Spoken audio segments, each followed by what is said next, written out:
வயலோ வயலோ வயலோ செழிக்க வாழ்வு தந்தானே, வயலோ வாழ்வு தந்தானே.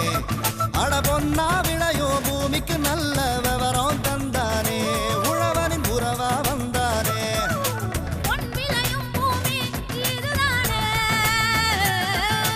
வயலோ வயலோ வயலோ செழிக்க வாழ்வு தந்தானே, வயலோ வாழ்வு தந்தானே. அட பொன்னா விளையோ பூமிக்கு நல்ல விவரம் தந்தானே, உழவனின் உறவா வந்தானே. தந்தன தந்தன தன தந்தானே, மண்வள பொங்கிட துணை வந்தானே. தந்தன தந்தன தன தந்தானே, மண்வள பொங்கிட துணை வந்தானே. வணக்கம் வேளாண் பெருமக்களே, இன்றைய பொன் விளையும் பூமி நிகழ்ச்சியில் முதலில் வருவது வேளாண் செய்திகள், வேளாண் சந்தை நிலவரம், வேளாண் வானிலை. தொடர்ந்து வேளாண் தொழில்நுட்ப பகுதியில் நீர்வடி பகுதி ஒருங்கிணைந்த மேலாண்மை திட்டப்பணிகள் செயலாக்கம் குறித்து விருதுநகர் மாவட்ட நீர்வடி பகுதி மேம்பாட்டு முகமை திட்ட அலுவலர் மற்றும் வேளாண்மை இணை இயக்குனர் எஸ் கனகராஜன் அவர்கள் தரும் விளக்கத்தினை காணலாம். இனி வருவது வேளாண் செய்திகள்.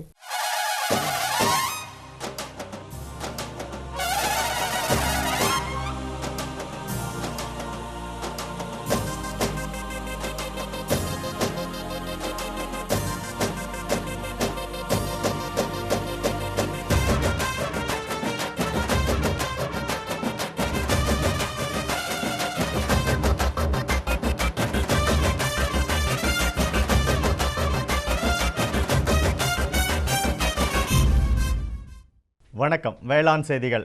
முதலில் வருவது மாற்றி யோசிச்சேங்க. ஆடு வளர்ப்பின் மூலம் பயன்பெற்ற சிவகங்கை மாவட்டம் காரைக்குடி தாலுகா சொக்கலிங்கபுதூர் கிராம வேளாண்மையாளர் ஏஎல் முத்து தரும் செய்தி. வேளாண் ஆலோசனை நேரத்தில் கோயம்புத்தூர், ராமநாதபுரம் மாவட்ட வேளாண்மையாளர்களுக்கான வேளாண் அறிவுரை. தொடர்ந்து வேளாண் சந்தையில் விருதுநகர் மாவட்டம் சிவகாசி உழவர் சந்தையில் காய்கறிகளின் இன்றைய விலை நிலவரம். ஈரோடு மாவட்டம் சத்தியமங்கலம் மலர் சந்தையில் வணிக மலர்களின் இன்றைய விலை நிலவரம். வேளாண் வானிலையில் தெற்கு மண்டல மாவட்டங்களுக்கான வேளாண் அறிவிக்கை, உழவர் மற்றும் மீனவர்களுக்கான வானிலை முன்னறிவிப்பு. விரிவான செய்திகள். மாற்றி யோசிச்சேங்க. ஆடு வளர்ப்பின் மூலம் பயன்பெற்ற சிவகங்கை மாவட்டம் காரைக்குடி தாலுகா சொக்கலிங்கபுதூர் கிராம வேளாண்மையாளர் ஏஎல் முத்து.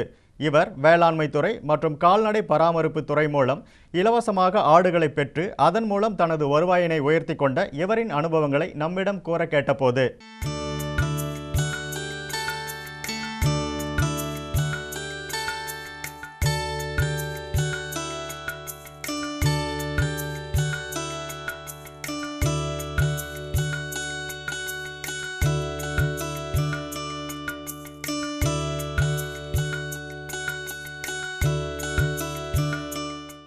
ஆடு கொடுத்தாங்க, ஒரு கிடா கொடுத்தாங்க. இதுவரை 4 வருஷம் ஆகுது. 4 வருஷத்துக்குள்ளே நாங்கள் ஒரு 1,50,000 லட்ச ரூபாய்க்கு விற்றுருக்கேன். 1,50,000 என் பொண்ணு கல்யாணத்துக்கு உதவியாக இருந்துச்சு. கால்நடைத்துறையிலேருந்து ஆடு வளர்க்கும் திட்டத்தை பற்றி சொன்னாங்க. சொல்லி ஆட்டுக்கு ஒரு 3 ஆடு ஒரு கிடா கொடுத்தாங்க. அதுக்கு 12,150 ரூபா கொடுத்தாங்க. கொடுத்து அதுக்கு உணவுகள் கொடுக்கும் முறைகளில் சொல்லியிருந்தாங்க. சொல்லி மாதம் முகாம் போட்டு ஆட்டுக்கு மாதம் மருந்து கொடுப்பாங்க, பூச்சி மருந்து எல்லாம் கொடுத்து ஆடு எப்படி வச்சுக்கணுங்கிறதெல்லாம் சொன்னாங்க. அதுக்கிடையில் 4 வருஷத்துக்கு இடையில் ஒரு 40 ஆட்டுக்குட்டை உருவானுச்சு. 40 ஆட்டுக்கு உருவாகி ஒரு 2,50,000 லட்ச ரூபாய்க்கிட்ட விற்றுருக்கேன். இன்னும் ஒரு 1 லட்ச ரூபாய்க்கிட்ட ஆடு இருக்குது. அது எங்களுக்கு விவசாயம் இதெல்லாம் எதுவும் இல்லை. அந்த ஆட்டுனால தான் நாங்கள் குடும்பத்தை பயனடைஞ்சிக்கிட்டு இருக்கோம். ஆடை வச்சு தான் எங்கள் குடும்பத்தையே சாப்பாடு செலவு எல்லாமே ஆட்டுனால தான் நாங்கள் பயனடைஞ்சிக்கிட்டு இருக்கோம். எங்களுக்கு வருமானங்கள் எதுவும் இல்லை. தமிழக அரசு எங்களுக்கு இது ரொம்ப உதவி செஞ்சது, ரொம்ப நன்றி. மேலும் விவரம் பெற வேளாண்மையாளர் ஏஎல் முத்து அவர்களை 0848983995 என்ற கைபேசி எண்ணில் தொடர்பு கொள்ளலாம். இனி வருவது வேளாண் ஆலோசனை நேரம்.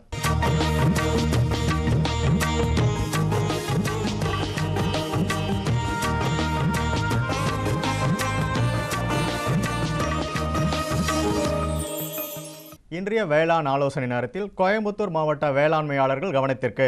நவரி பருவ நெற்பயிர்களில் சாறு உறிஞ்சும் பூச்சி வர வாய்ப்புள்ளது. இதனை கட்டுப்படுத்த ஹெக்டேருக்கு 600 மில்லி பாஸ்போமிட்டான் 40 SL மருந்தினை 500 லிட்டர் தண்ணீரில் கலந்து தெளிக்கவும். வறண்ட வானிலை எதிர்பார்க்கப்படுவதால் மஞ்சள் கிழங்கினை பதப்படுத்தி சந்தைப்படுத்தவும். வெப்பநிலை உயர்வாக காணப்படுவதால் கறவை மாடுகளுக்கு நாள் ஒன்றுக்கு 50 கிராம் டானுவா ஸ்மார்ட் தாது உப்பு கலவையை அடர் தீவனத்துடன் கலந்து கொடுக்கவும். ராமநாதபுரம் மாவட்ட வேளாண்மையாளர்கள் கவனத்திற்கு. அறுவடை நிலையில் உள்ள நெல்லினை அறுவடை செய்து நன்கு காய வைத்து ஈரத்தன்மை 13% கீழ் இருக்குமாறு சேமித்து வைத்து பூச்சி தாக்குதலிலிருந்து பாதுகாக்கவும். பருத்தியில் வெள்ளையீ மற்றும் தத்துப்பூச்சியை கட்டுப்படுத்த 10 லிட்டர் தண்ணீருக்கு 5 மில்லி வீதம் இமிடாக்ளோபிரேட் கலந்து தெளிக்கவும். கரும்பில் குருத்துப்புழு பாதிப்பு பொருளாதார சேத நிலையை தாண்டினால் ஏக்கருக்கு 10 கிலோ வீதம் கார்போஃபியூரான் 3% குருணையிட வேண்டும். தொடரும் வேளாண் ஆலோசனை நேரத்தில் கோவை தமிழ்நாடு வேளாண்மை பல்கலைக்கழகத்திலிருந்து வந்துள்ள நீர்போக உருளைக்கிழங்கிற்கு அறுவடையின் போது நல்ல விலை கிடைப்பதற்கான ஆலோசனைகள். இந்தியாவில் உருளைக்கிழங்கு 4வது முக்கிய உணவு பயிராகும். இந்தியாவில் 2014-15 உருளைக்கிழங்கு 20.69 லட்சம் ஹெக்டேரில் பயிரிடப்பட்டு 480 லட்சம் டன்கள் உற்பத்தி செய்யப்பட்டது. உத்தரப்பிரதேசம், மேற்கு வங்காளம், பீகார், குஜராத், பஞ்சாப், மத்திய பிரதேசம் மற்றும் அசாம் ஆகிய மாநிலங்கள் மொத்த உருளைக்கிழங்கு உற்பத்தியில் 85% பரப்பளவிலும் 90% உற்பத்தியிலும் பங்களிக்கின்றன. தேசிய தோட்டக்கலை வாரியத்தின்படி 2014-15 தமிழ்நாட்டில் உருளைக்கிழங்கு 6100 ஹெக்டேர் பரப்பளவில் பயிரிடப்பட்டு 1.3 லட்சம் டன்கள் உற்பத்தி செய்யப்பட்டுள்ளது. தமிழ்நாட்டின் மலைப்பாங்கான பகுதிகளான திண்டுக்கல், நீலகிரி, கிருஷ்ணகிரி மற்றும் ஈரோடு ஆகிய மாவட்டங்களில் உருளைக்கிழங்கு பெருமளவு பயிரிடப்படுகிறது. மற்ற மாநிலங்களில் பயிரிடப்படும் உருளைக்கிழங்கை விட நீலகிரியில் பயிரிடப்படும் உருளைக்கிழங்கிற்கு அதிக விலை கிடைக்க காரணம் கிழங்கின் அளவு, அதிக மாவுச்சத்து, அதிக சுவை மற்றும் குளிர்பதனம் இல்லாத நீண்ட காலம் சேமிக்கும் தன்மை ஆகியவை ஆகும். நீர்போகம் நீர்ப்பாசன சாகுபடி உருளைக்கிழங்கு பிப்ரவரி-மார்ச் மாதங்களில் பயிரிடப்பட்டு மே-ஜூன் மாதங்களில் அறுவடை செய்யப்படுகிறது. உருளைக்கிழங்குகள் 5 முதல் 6 மாதங்கள் வரை குளிர்பதன சேமிப்பு முறையில் சேமிக்கப்படுகிறது. பெரும்பாலும் கர்நாடகா மற்றும் மத்திய பிரதேசம் போன்ற பிற மாநிலங்களிலிருந்து வரும் உருளைக்கிழங்குகள் விதை உற்பத்திற்காக ஜனவரி முதல் மே மாதம் வரை சேமிக்கப்படுகின்றன. தற்போதைய நல்ல தரமான உருளைக்கிழங்கிற்கு பண்ணை விலையாக கிலோவிற்கு ரூபாய் 15 முதல் ரூபாய் 18 வரை மேட்டுப்பாளையம் சந்தையில் விற்கப்படுகிறது. தமிழ்நாடு வேளாண்மை பல்கலைக்கழகத்தில் வேளாண்மை மற்றும் ஊரக மேம்பாட்டு ஆய்வு மையத்தின் கீழ் இயங்கி வரும் வேளாண் விற்பனை தகவல் மற்றும் வணிக ஊக்குவிப்பு மையத்தின் பின்புல அலுவலகம் மேட்டுப்பாளையத்தில் உள்ள நீலகிரி கூட்டுறவு விற்பனை சங்கத்தில் கடந்த 19 வருடங்களாக நிலவிய உருளைக்கிழங்கின் விலை குறித்து ஆய்வு மேற்கொண்டது. ஆய்வு முடிவுகளின்படி விவசாயிகளுக்கு நல்ல தரமான உருளைக்கிழங்கிற்கு மே-ஜூன் மாதங்களில் கிலோவிற்கு ரூபாய் 24 முதல் ரூபாய் 26 வரை விலை கிடைக்கும் என கணிக்கப்பட்டுள்ளது. எதிர்பார்க்கப்படும் விலையினை அடிப்படையாக கொண்டு விவசாயிகள் தங்கள் நீர்போக உருளைக்கிழங்கு சாகுபடியை மேற்கொள்ளுமாறு பரிந்துரைக்கப்படுகிறார்கள். மேலும் விவரங்களுக்கு தொடர்பு கொள்ளவும். உள்நாட்டு மற்றும் ஏற்றுமதி சந்தை தகவல் மையம், வேளாண் மற்றும் ஊரக மேம்பாட்டு ஆய்வு மையம், தமிழ்நாடு வேளாண்மை பல்கலைக்கழகம், கோயம்புத்தூர் 641003. தொடர்பு கொள்ள வேண்டிய தொலைபேசி எண் 042224314005. மேலும் தொழில்நுட்ப விவரங்களுக்கு தொடர்பு கொள்ளவும். பேராசிரியர் மற்றும் தலைவர், தோட்டக்கலை ஆராய்ச்சி நிலையம், விஜயநகரம், உதகமண்டலம் 643001. தொடர்பு கொள்ள வேண்டிய தொலைபேசி எண் 0423244217. காஞ்சிபுரம் மாவட்டம் காட்டுப்பாக்கம் வேளாண்மை அறிவியல் நிலையத்தில் நடைபெறும் மார்ச் மாதத்திற்கான நிலைய பயிற்சி பற்றிய அறிவிப்பு. 8/3/2016 அன்று விஞ்ஞான முறையில் வெள்ளாடு வளர்ப்பு. 15/3/2016 அன்று இயற்கை உரங்கள் உற்பத்தி முறைகள். 28/3/2016 அன்று வணிக ரீதியில் பசுந்தீவன உற்பத்தி மற்றும் விதை உற்பத்தி தொழில்நுட்பங்கள். 29/3/2016 அன்று மசாலா பொடி வகைகள் தயாரித்தல். மேலும் விவரங்களுக்கு தொடர்பு கொள்ள வேண்டிய முகவரி இணை பேராசிரியர் மற்றும் தலைவர், வேளாண்மை அறிவியல் நிலையம், காட்டுப்பாக்கம். ரசாயன பூச்சிக்கொல்லி மருந்துகள் உபயோகிக்காமல் தக்காளி சாகுபடி செய்ய முடியும். அதற்கு கீழ்கண்ட ஒருங்கிணைந்த பூச்சி மேலாண்மை முறைகளை கையாள வேண்டும். தக்காளியில் 16 வரிசைக்கு ஒரு வரிசை செண்டுமல்லி கவர்ச்சி பயிரை ஊடுபயிராக நடுதல். நடவிற்கு 20 நாள் கழித்து வேப்பம் புண்ணாக்கு ஹெக்டருக்கு 250 கிலோ இடுவதன் மூலம் காய் துளைப்பான், இலை துளைப்பான் பூச்சிகள் மற்றும் நூற்புழுக்களின் தாக்குதலை குறைக்கலாம். பறவை நிற்பான்கள் ஏக்கருக்கு 10 வீதம் அமைப்பதன் மூலம் பூச்சிகளை உண்ணும் எதிரி பறவைகள் தோட்டத்திற்குள் வருவதை அதிகரிக்கலாம். காய் துளைப்பான்களை கட்டுப்படுத்த இனக்கவர்ச்சி பொறிகளை ஹெக்டருக்கு 5 வீதம் உபயோகிக்க வேண்டும். மேலும் காய் துளைப்பான்களை கட்டுப்படுத்த ட்ரைகோகிராமா குளோனஸ், ட்ரைகோகிராமா பிரேசிலியன்சிஸ் மற்றும் ட்ரைகோகிராமா பிரிடியோசன் போன்ற உயிர் பூச்சிக்கொல்லிகளை பூக்கும் தருவாயில் 1 வார இடைவெளியில் 4 - 5 முறை வயலுக்குள் விட வேண்டும். NBV வைரஸ் நச்சுயிரி ஹெக்டருக்கு 250 புழு சமவிகிதம் மற்றும் 1% வெள்ள கரைசலில் 0.5 மில்லி ஒட்டும் திரவம் கலந்த கரைசலை நடவுக்கு பின் 28, 35 மற்றும் 42வது நாட்களில் தெளித்து காய்ப்புழுக்களை கட்டுப்படுத்தலாம். காய்ப்புழுக்களின் சேதம் 5% அதிகமாக இருக்கும்போது மட்டும் இமாமெக்டின், பென்சோவேட், புரோக்ளைம் அல்லது இன்டாசிக் கார்ப் போன்ற பூச்சிக்கொல்லி மருந்துகளை தெளிக்க வேண்டும். இலைச்சுருள் வைரஸ் நோய் பாதித்த மற்றும் வாடல் நோய் பாதித்த செடிகளை உடனே பிடுங்கி அகற்ற வேண்டும். முன்கருகள் மற்றும் பின்கருகள் நோயை கட்டுப்படுத்த குளோரதலோனில் அல்லது மேன்கோசெஃப் அல்லது கேப்டான் பூசண கொல்லிகளை ஹெக்டருக்கு 1.25 இலிருந்து 1.5 கிலோ 700 லிட்டர் தண்ணீரில் கலந்து தெளிக்க வேண்டும். சிவப்பு சிலந்தி பூச்சிகளின் தாக்கம் காணப்பட்டால் 0.1% வேப்பம் எண்ணெய் கரைசல் அல்லது ரசாயன சிலந்தி கொல்லிகளான டைகோபால் 1 லிட்டர் தண்ணீருக்கு 1.5 மில்லி லிட்டர் அல்லது ஈத்தியான் 1 லிட்டர் தண்ணீருக்கு 1.5 மில்லி லிட்டர் அல்லது சல்ஃபர் பவுடர் 1 லிட்டர் தண்ணீருக்கு 3 கிராம் கரைசலை தெளிக்க வேண்டும்.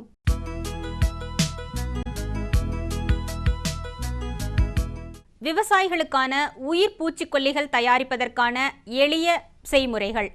வேப்பங்கொட்டை சாறு கரைசல் செய்முறை.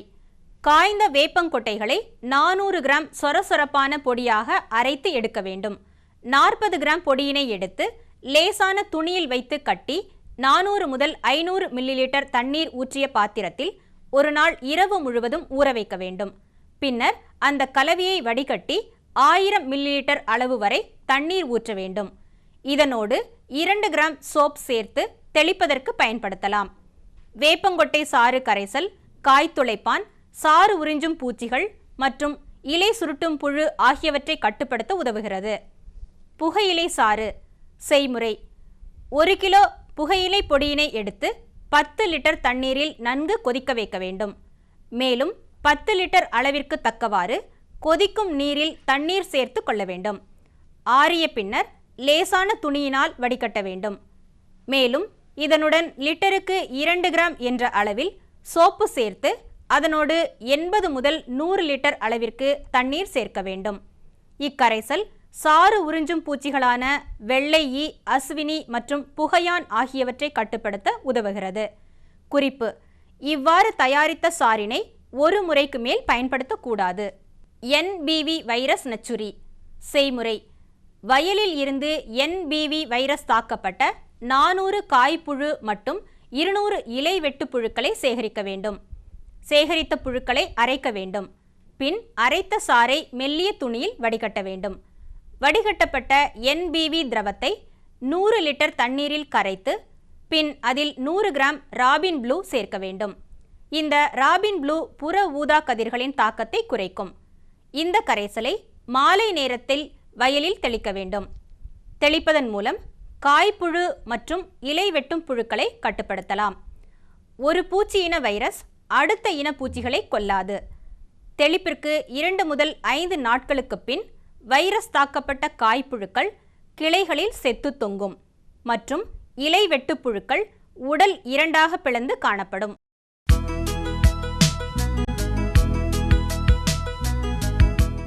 ரசாயன பூச்சிக்கொல்லி மருந்துகள் உபயோகிக்காமல் வெண்டை சாகுபடி செய்யலாம். அதற்கு கீழ்கண்ட ஒருங்கிணைந்த பூச்சி மேலாண்மை முறைகளை கையாள வேண்டும். தண்டு மற்றும் காய் துளைப்பான் தோட்டத்திற்குள் நுழைவதை தடுக்க சோளம் அல்லது மக்கா சோளத்தை வயல் வரப்புகளில் சுற்றி வளர்க்க வேண்டும். வெள்ளை ஈக்களை கட்டுப்படுத்த மஞ்சள் ஒட்டும் பொறியை வயலில் அமைக்க வேண்டும்.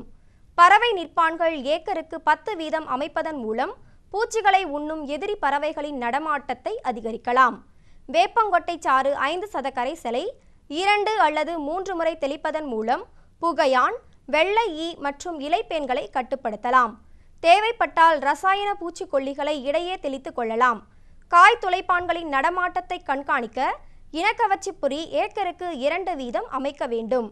தண்டு மற்றும் காய் துளைப்பானை கட்டுப்படுத்த ட்ரைகோகிரம்மா குளோனஸ் என்ற முட்டை ஒட்டுண்ணியை ஹெக்டருக்கு 1 முதல் 1.5 லட்சம் என்ற எண்ணிக்கையில் நடவுக்கு பின் 30 அல்லது 35வது நாட்களுக்கு பின் 1 வார இடைவெளியில் 4 to 5 முறை வயலில் இட வேண்டும். விளம்பர இடைவேளைக்கு பின் வேளாண் செய்திகள் தொடரும். சரிங்க சரிங்க. இவ்ளோ நேரம் சிரிச்சு சிரிச்சு யார்கிட்ட பேசிட்டு இருந்தீங்க? விவசாயிகள் கால் சென்டர் நிபுணர்கிட்ட பயிர்கள் பத்தின யோசனை கேட்டுட்டு இருந்தேன். காலையில சரி, மதியானம் கூடவா? விவசாயிகள் கால் சென்டர் காலையில 6 மணில இருந்து ராத்திரி 10 மணி வரை திறந்திருக்கும். ஞாயிற்றுக்கிழமை கூடவா? ஆமா, வருஷத்துல 365 நாளும் திறந்திருக்கும். விவசாயம் சம்பந்தப்பட்ட பிரச்சனைகளுக்கு தங்கள் மொழியில் உடனே தீர்வு பெற இந்தியாவில் எங்கிருந்தும் எந்த போன் மூலமும் தேசிய ஹெல்ப்லைன் நம்பர் 1800-180-1551 தொடர்பு கொள்ளவும். இனி வருவது வேளாண் சந்தை.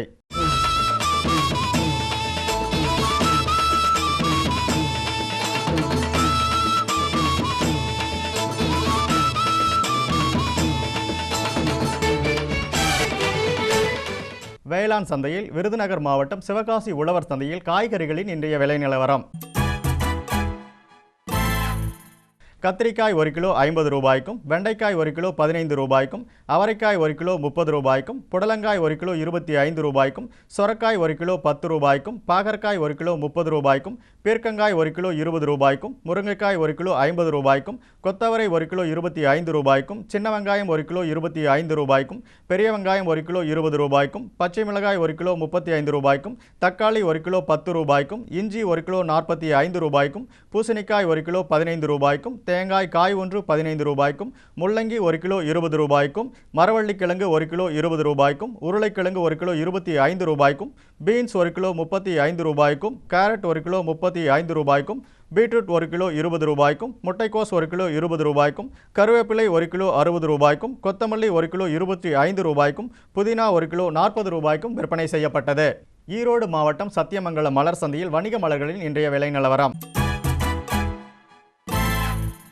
கத்திரி ரோஸ் 20 பூக்கள் கொண்ட பாக்கெட் விலை 30 ரூபாய்க்கும், மல்லிகை 1 கிலோ 160 ரூபாய்க்கும், கனகாம்பரம் 1 கிலோ 220 ரூபாய்க்கும், செண்டுமல்லி 1 கிலோ 25 ரூபாய்க்கும், பட்டன் ரோஸ் 1 கிலோ 120 ரூபாய்க்கும், துளசி 1 கிலோ 40 ரூபாய்க்கும், சம்பங்கி 1 கிலோ 50 ரூபாய்க்கும், அரளி 1 கிலோ 80 ரூபாய்க்கும், காக்கடா 1 கிலோ 120 ரூபாய்க்கும், கோழிக்கொண்டை 1 கிலோ 60 ரூபாய்க்கும் விற்பனை செய்யப்பட்டது. இனி வருவது வேளாண் வானிலை.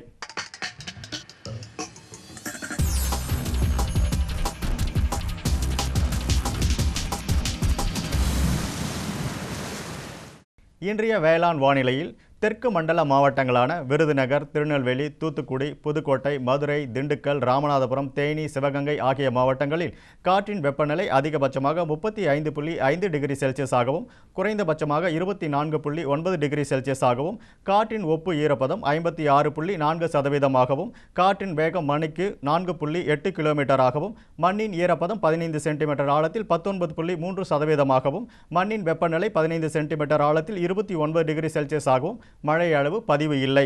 சூரிய கதிர்வீச்சு 531.1 கலோரி பர் சென்டிமீட்டர் ஸ்கொயராகவும், வளிமண்டல அழுத்தம் 962.5 ஹெக்டா பாஸ்கல் அளவாகவும், இலையின் ஈரப்பதம் மணிக்கு 3.6ஆகவும் இருந்தது. வானிலை முன்னறிவிப்பு. உழவர்களுக்கான வானிலை முன்னறிவிப்பு. தமிழகம் மற்றும் புதுச்சேரியின் கடலோர பகுதிகளில் மழை அல்லது இடியுடன் கூடிய மழை பெய்ய வாய்ப்புள்ளது. உட்புற தமிழகத்தின் பெரும்பாலான இடங்களில் வறண்ட வானிலையே காணப்படும். மீனவர்களுக்கான வானிலை முன்னறிவிப்பு. தமிழகம் மற்றும் புதுச்சேரி கடலோர பகுதிகளில் எச்சரிக்கை ஏதும் இல்லை. இத்துடன் இன்றைய வேளாண் செய்திகள் நிறைவு பெறுகிறது. மீண்டும் நாளைய வேளாண் செய்திகள் சந்திப்போம். நன்றி, வணக்கம். குழம்புல மசாலா அதிகமா இருக்கு. எத்தனை முறை சொல்லியிருக்கேன், எவ்வளவு தேவையோ அதை மட்டும் போடுன்னு. அட, நான் எப்பவோ ஒரு முறை இப்படி பண்றேன். ஆனா நீங்க வயல்ல எப்பவுமே கண்ட கிருமிநாசினிய போடுறீங்க. அப்ப அது மருமக சொல்றது சரிதான். பாரு, வயல்ல எத்தனை தேவையோ அத்தனை மருந்து தான் போடணும். நினைவுல வையுங்க, கிருமிநாசினி விஷத்தன்மை கொண்டது. டப்பாவுல எழுதப்பட்டிருக்கும் அளவுல தான் மருந்த போடணும். முதலில் ஃபெரோமோன் ட்ராப், லைட் ட்ராப், உதவும் கிருமிகள், உயிரி கிருமிநாசினி ஆகியவற்றை பயன்படுத்த வேண்டும். அவசியம் ஏற்பட்டால் மட்டுமே ரசாயன கிருமிநாசினியை பயன்படுத்த வேண்டும். தெளிப்பை காலை, மாலை, கையுறை, மாஸ்க் மற்றும் உடலை முழுவதும் மூடும் உடை அணிந்து செய்யுங்கள். காற்றின் திசையில் தெளிக்கும் போது பின்னால் செல்லவும். மருந்தின் டப்பா தெளிக்கும் கருவியை பாதுகாப்பான இடத்தில் வையுங்கள். இப்ப கொஞ்சம் புரிஞ்சுதா? புரிஞ்சுக்கிட்டேன் ராணி. இனிமே தப்பு பண்ண மாட்டேன். மருமக உனக்கு தண்ணி காட்டிட்டா இல்ல. நமது பொதிகையில் வியாழந்தோறும் பிற்பகல் 12:05 முதல் 1 மணி வரை வேளாண் களம் நேரலை நிகழ்ச்சி.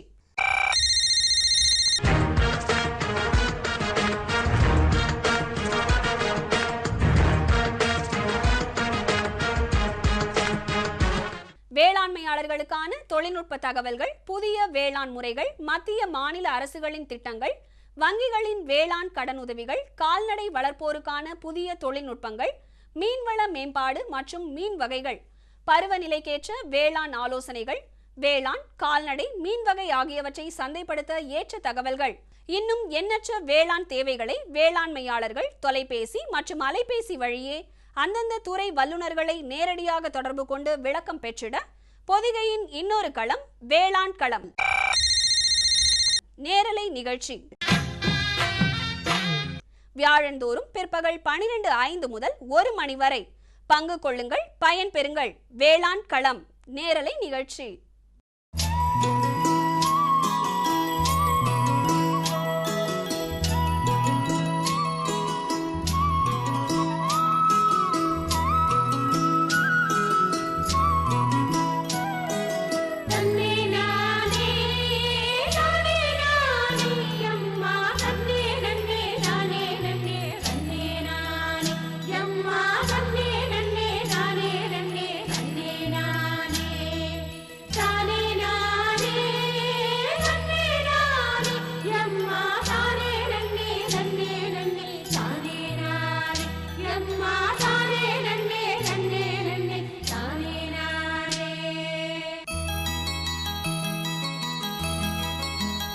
வேளாண்மை துறையின் மூலம் மத்திய மாநில அரசுகள் இணைந்து நிதியுதவியுடன் ஒருங்கிணைந்த நீர்வழி பகுதி மேலாண்மை திட்டம் செயல்படுத்தப்பட்டு வருகிறது.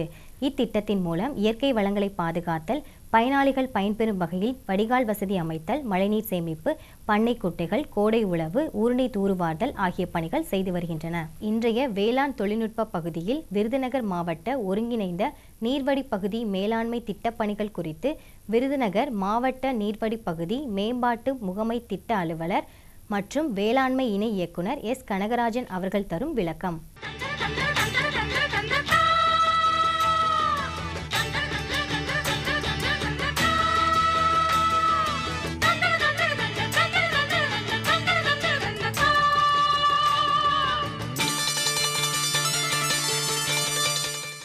ஒருங்கிணைந்த நீர்வழி பகுதி மேலாண்மை திட்டமானது பொதுவான வழிகாட்டு நெறிமுறைகளின்படி 2008 படி செயல்படுத்தப்பட்டு வருகிறது. விருதுநகர் மாவட்டத்தில் 1/4/2010 முதல் நீர்வழி பகுதி மேலாண்மை திட்டம் செயல்படுத்தப்பட்டு வருகிறது. திட்டத்தின் கீழ் மாவட்ட ஆட்சியர் அவர்களின் வழிகாட்டு நெறிமுறைகளின்படியும் செயல்படுத்தப்பட்டு சிறப்பான முறையில் செயல்பட்டு வருகிறது. ஒருங்கிணைந்த நீர்வழிப்பு திட்ட பணிகள் இம்மாவட்டத்தில் ராஜபாளையம், திருவில்லிபுத்தூர், சிவகாசி, சாத்தூர், வெம்பக்கோட்டை, விருதுநகர், அருப்புக்கோட்டை, காரியாபட்டி மற்றும் திருச்சிலி ஆகிய வட்டாரங்களில் தேர்வு செய்யப்பட்டு 140 நீர்வழி பகுதிகளில் உள்ள 153 ஊராட்சி பகுதிகளில் செயல்படுத்தப்பட்டு வருகிறது. இத்திட்டமானது 5 முதல் 7 ஆண்டு காலத்திற்கு 8,10,600 ஹெக்டேர் பரப்பளவில் செயல்படுத்தப்பட்டு வருகிறது.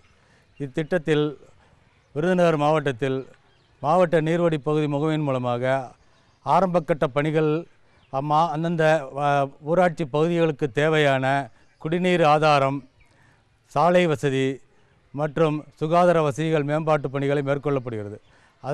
அடுத்தபடியாக நீர்வழி பகுதி மேலாண்மை திட்டத்தின் கீழ் செயலாக்க பணிகளாக வரத்துக்கால் அமைத்து கொடுத்தல், வடிகால் வசதிகள் ஏற்படுத்தி கொடுத்தல், மழைநீர் அறுவடை பணிகள் மேற்கொள்ளுதல், பண்ணைக்குட்டைகள் அமைத்து கொடுத்தல், தடுப்பணைகள் பெரிய அளவிலான மற்றும் சிறிய அளவிலான தடுப்பணைகள் அமைத்து கொடுத்தல், மழைநீர் ஓட்டத்தை கட்டுப்படுத்திட வடிகால் வசதிகள் ஏற்படுத்தி கொடுத்தல் ஆகிய பணிகளும், கிராமப்புற மக்களுக்கு அடிப்படை வசதிகளை மேம்படுத்தும் பொருட்டு கால்நடை வளர்ப்பு மேம்பாடு, பறவைகள் வளர்த்தல், தேனீ வளர்ப்பு, ஆடு வளர்த்தல், கோழி வளர்த்தல் ஆகிய பணிகளும் மற்றும் கிராம அளவில் கால்நடை மருத்துவ சேவைகள் ஆகிய பணிகளும் மேற்கொள்ளப்படுகிறது. அதனை தவிர்த்து மரபுசாரா எரிசக்தி திட்டப்பணிகளும் இத்திட்டத்தின் கீழ் செயல்படுத்தப்பட்டு வருகிறது. மேலும் திட்டப்பணிகள் மூலமாக இதுவரை மாவட்டத்தில் 1 முதல் 16 வரையிலான திட்டங்கள் செயல்படுத்தப்பட்டு 2015-16ஆம் ஆண்டு 3 திட்டப்பணிகள் முடிவடையும் நிலையில் உள்ளது. இத்திட்டப்பணிகள் முடிவரும் போது அந்தந்த பகுதியில் உள்ள விவசாயிகள் தாங்கள் பெற்ற இந்த திட்டத்தின் மூலம் பயனடைந்த விவசாயிகள் திட்டத்தின் வெற்றி கதைகளை பற்றி எடுத்துச் சொல்லும் நிலையில் தற்போது செயல்பட்டு வருகிறது. எனவே இத்திட்டங்கள் மூலமாக செயல்படுத்தும் பணிகளை அனைத்து விவசாய பெருங்குடி மக்களும் மாவட்ட நீர்வழி பகுதியின் மூலமாக பெற்று பயனடையுமாறு கேட்டுக்கொள்கிறேன். மேலும் விருதுநகர் மாவட்டத்தில் செயல்படுத்தப்படும் மாவட்ட நீர்வழி பகுதி திட்டங்களின் மூலம் வட்டார அளவில் விவசாயிகள் அவர்களுடைய பட்டா நிலங்களில் கன்றுகள் வளர்ப்பதற்கும் கன்றுகளை பராமரித்து நடவு செய்யும் பணிகள் மேற்கொள்வதற்கும் திட்டத்தின் மூலமாக மரக்கன்றுகள் மற்றும் பழக்கன்றுகள் வழங்கப்பட்டு வருகிறது. மேலும் தனியார் பட்டாளங்களில் பண்ணைக்குட்டைகள் அமைத்து தருதல், கிராமத்திற்கு தேவையான குடிநீர் ஆதார ஊரணிகளை ஆழப்படுத்தி கொடுத்தல், புதிய ஊரணிகள் அமைத்து கொடுத்தல் ஆகிய பணிகளும், வரத்துக்கால் சீரமைப்பு, புதிதாக வரத்துக்கால் அமைத்து கொடுத்தல் ஆகிய பணிகளும் மேற்கொள்ளப்பட்டு வருகின்றன.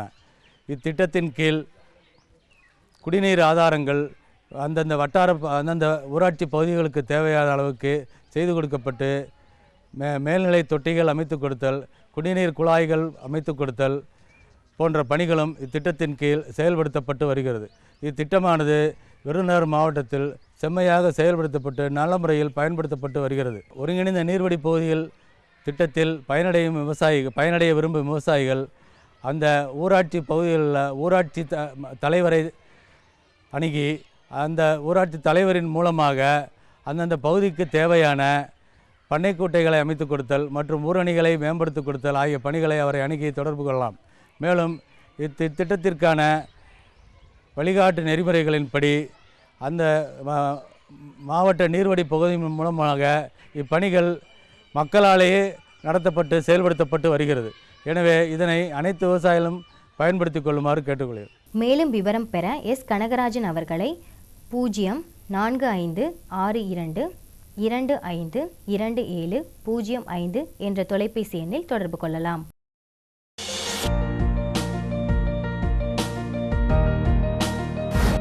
வேம்பு கலந்த யூரியா.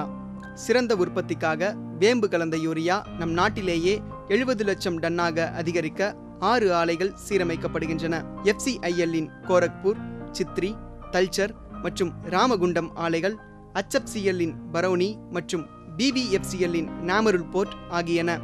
பழம் நழுவி பாலில் விழுந்தது போல இப்பொழுது நம் நாட்டிலேயே வேம்பு கலந்த யூரியா உற்பத்தி செய்யப்படும். இதனால் விவசாயிகளுக்கு நன்மையே விளையும். 10% வரை தானிய உற்பத்தி அதிகரிக்கும். மண்ணில் 10 to 15% நைட்ரஜன் திறன் அதிகரிக்கும். சிறந்த உற்பத்திக்கு வேம்பு கலந்த யூரியா.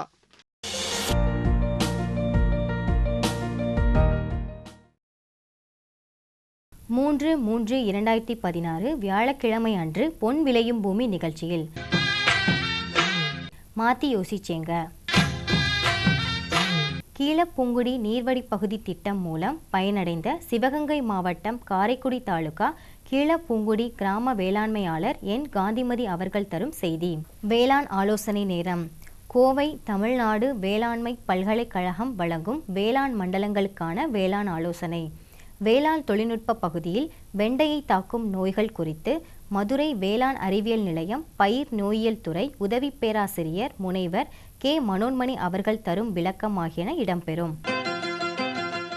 இன்றைய பொன் விளையும் பூமி நிகழ்ச்சியில் இடம்பெற்ற அனைத்து பகுதிகளும் உங்களுக்கு பயனுள்ளதாக அமையும் என நம்புகிறோம். பொன் விளையும் பூமி நிகழ்ச்சிகளை நீங்கள் இணையதளத்தின் வழியாகவும் பார்க்கலாம். எங்களின் இணையதள முகவரி www.youtube.com/user/agriculture சென்னை மற்றும் www.ddpodigai.org.in. ட்விட்டர் மற்றும் ஃபேஸ்புக் ஆகிய சமூக வலைத்தளங்களில் அக்ரி-டிடி சென்னை என்ற முகவரியில் பார்த்து பயன்பெறலாம். உங்கள் கருத்துக்கள் மற்றும் ஆலோசனைகள் வரவேற்கப்படுகின்றன. அனுப்ப வேண்டிய மின்னஞ்சல் முகவரி ddagri05chennai@gmail.com. வேளாண்மை குறித்த விவரங்கள் பெற www.farmer.gov.in என்ற இணையதளத்திலும் 18001801 என்னும் தொலைபேசி எண்ணிலும் தொடர்பு கொள்ளலாம். மீண்டும் நாளைய பொன் விளையும் பூமி நிகழ்ச்சியில் சந்திப்போம். நன்றி, வணக்கம்.